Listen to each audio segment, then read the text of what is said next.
The year 2022 is definitely coming to an end, and every time in the end of the year I'm kind of rewinding it for myself, thinking about the best moments I had outside in nature, the best pictures I was able to take. And today I want to show you 7 of my favorite pictures, or pictures that I found interesting for myself, and I want to show them to you and tell a bit about the making of the pictures, how I proceeded to get them, what were my thoughts, what equipment did I use, and what I would maybe do differently the next time.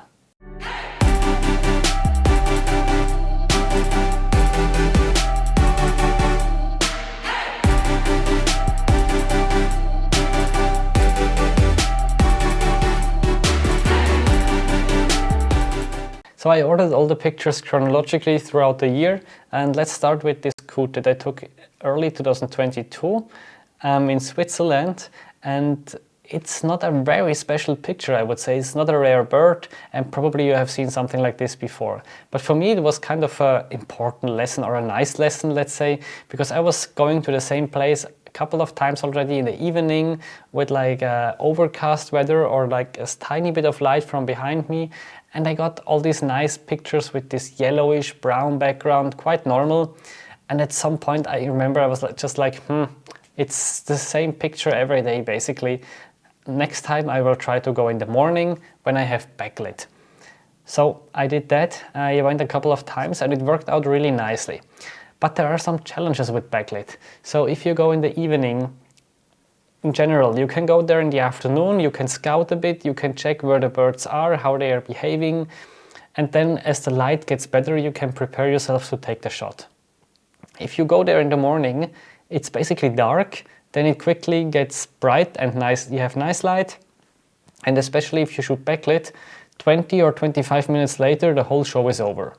So this is why I needed to go a couple of times, and I would recommend to you not to go to a new place in the morning. I usually try to go there during the day or the afternoon, because then I can have a bit more time to see what is nice and what doesn't work. From a technical point of view here, it was just important to get as low as possible, and there was some pollen or some dust in the water, and this was actually very nice because in the backlit this gave a lot of these flares that you can see here in the picture. And what definitely also helped for the flares was the large aperture of f4 of my 600mm lens. And otherwise there's not so much to say. I usually recommend shooting manual in these kind of situations. I just prefer this in backlit. I feel like I have more control, especially now with the mirrorless cameras where you have the live view basically in the viewfinder. The next picture was also taken from a very low angle. I was laying a swell there, but I remember that I got pretty wet. It was in Spain, laying on the beach, and I was taking pictures of some limicoles and amongst others these dunlins, and they were like going around looking for food, and they're always in action. So I used a short shutter speed around 2,500ths of a second, just because I don't feel comfortable shooting them with anything less than 1,000th of a second. And I saw that sometimes they were just flying off. I didn't know why, but maybe they wanted to go somewhere else. So I was hoping that once I would catch one flying off nicely in the right direction, and actually it worked. So what helps here certainly is to be like, first of all, don't have the bird too big in the frame. So here I was still using the tele extender, but if the bird would have been a bit closer, I think I would have removed it so that you have a bit of extra room. And then be ready, have the autofocus ready, have a short shutter speed already dialed in, and here it really worked quite well. I'm quite happy with the picture, and of course you need to be in continuous shooting, and this is why I am in continuous shooting at the highest speed, so 20 frames per second all the time. Like I said, it was taken early in the morning, so this picture I think was 20 minutes after sunrise. And the colors are not amazing anymore, but still very nice yellowish orange light on the bird and also on these rocks that kind of complement nicely to the colder blue colors of the sky and of the sea. At least I think that, and that's what I like about this picture. Let's make a big jump to Botswana, Africa. So the first one is kind of a cliche or a kitsch picture that I wanted to do before going to Africa. Elephants or giraffes in front of the setting sun. And it worked quite well, but there were some challenges. So first of all, the boat needs to be really in the perfect spot. The guide needs to properly read where the animals are going, things like that. And there was a lot of smoke in the air because on the other side of the river in Namibia, they were burning the agricultural fields for having more fertile soil for the next year. And this was really ruining quite some evenings and pictures. But here it was not too bad. The sun was still visible. And you can also see on the neck of the middle giraffe, you can still see that the hair, the fur is kind of glowing. So this looks quite nice. Again, here I used my 600mm f4, mainly because the longer focal length you take, the bigger the sun will be in the picture, or the same of the moon if you shoot in the night. And then I also prefer to shoot manually, as I said, all the time. And the autofocus I put on the left giraffe because this is the most important one. Even though in retrospect, I think I should have closed my aperture maybe a bit more so that the other ones would also be in focus, and then I just have increased the ISO a bit. I mean, I was at 400, so I had kind of a march.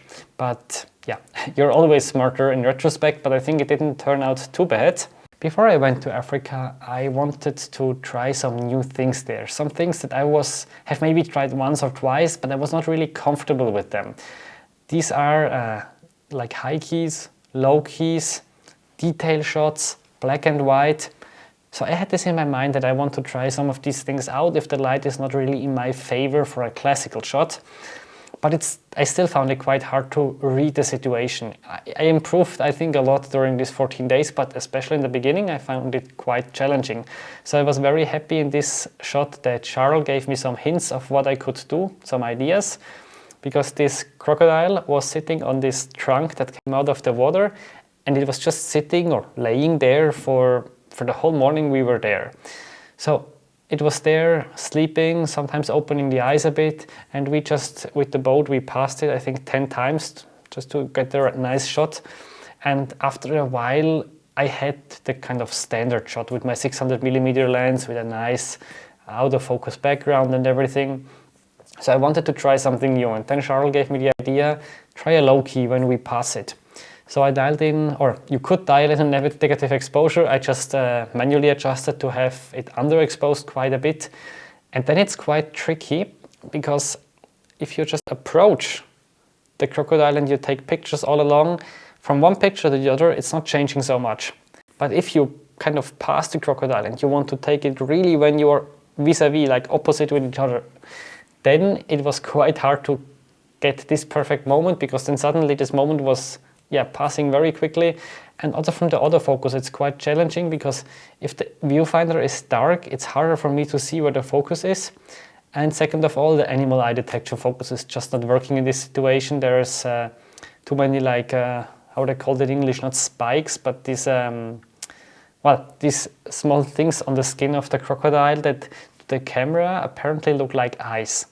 And especially if the proper eye was closed, the eye autofocus had no chance in this situation to find the eye, so I needed to use spot autofocus from a moving boat.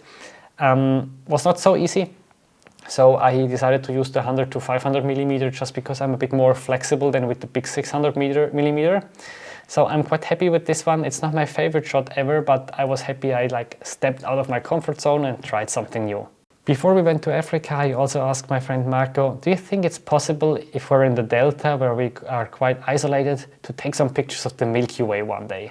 And he said, yeah, we need to ask the guide, because it's, it can be dangerous with wild animals going outside in the night, but maybe it could be possible. And indeed, it was possible. One evening after our sundowner, like our snack and beer, we just, instead of going back to the lodge, we continued for I think half an hour to the next baobab tree that was out there. We set ourselves up, and the good thing is that if you're a bit more closely to the equator, the whole dawn or twilight is quite short. So from the moment you have the sunset, I would say 40-45 minutes after, it's already quite dark. Then you set up the camera, and another 15-20 minutes later, it's more or less pitch dark. Whereas here in Middle Europe, in Switzerland, if I have sundown, I don't start shooting the Milky Way for another 2 or 2.5 hours. And this picture here, I don't know, I really liked it. I only had my 24mm Samyang because my 14mm was just too heavy because I already had 4 or 5 other lenses with me. So I decided to just take this and do a stack that worked quite well. With a stack, I mean, sorry, a panorama. So it's 2 rows of 4 shots each. And I did this, I think, 2 or 3 times just to be sure that at least one of them works perfectly. And actually it stitched on the computer. It merged without a problem. And I'm quite happy with this shot. It was just so amazing to see the Milky Way so much better than in Europe, even in the remote places of Europe. So this was quite an experience and was my phone screensaver for a while. Not even a week after returning from Africa, I was teaching a private workshop in Switzerland in the mountains, and we were taking pictures of the ibex in the afternoon and evening. And then the next morning the weather turned super ugly. When we wanted to go out, it was pouring rain and we could not see more than 20 or 25 meters. So we decided to just stay in, do a bit of image editing and image discussion. And then the weather slightly improved. The fog was still there, but we could see a bit further. So it was starting to get more interesting. I was saying maybe we can take some landscape pictures of the forest down in the valley where the fog is moving. And so we went out, but each of us only with 1 camera because it was still raining so much. We didn't want to change lenses in this rain. And then I saw some black grouse a bit further down. And we approached them a bit and then just took a bit more environmental shots where we can see the forest and all the fog in the background. And if you actually look closely to the picture, you can see the rain as a small, it's not droplets anymore, it's already some small lines. And this is why I actually exposed for a bit longer, for 1/80th of a second, to have these lines and not just dots.